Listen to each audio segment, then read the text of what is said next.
Hello everyone, we are Team CubeX and today we are here to present our Rubiks Cube Solver, a system designed to automatically solve a scrambled cube efficiently and accurately. We use OpenCV to detect the colors on each face of the cube. Each detected color is mapped to a predefined letter. These letters are then arranged into a cube state string which is passed to the solving algorithm. Hey everyone, I'm going to show you how the Rubik's Cube is solved on the software side of our project.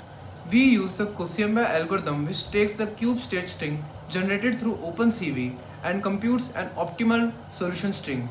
This solution string is then translated into executable moves, taking into account the angular limitations of the servo motors.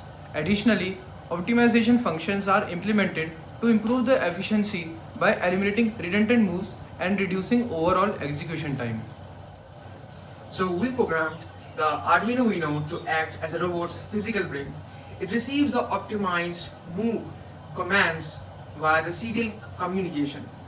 It translates these characters into the precise PWM signals, controlling the flipper, the blocker, and the base servos to physically solve the puzzle. Hello everyone, today I will explain you which hardware component we are using in our model. So first hardware component is continuous servo, drives the flipper arm mechanism with time delays.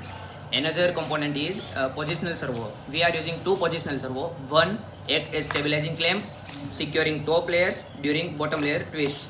Another positional servo is mounted at base plate to rotate cube 0 to 180 degrees. Another component we are using is hardware chassis. Another component is hitman which flips the cube like this. So these are the component we are used. Another component is Arduino Uno and webcam and laptop. That's all.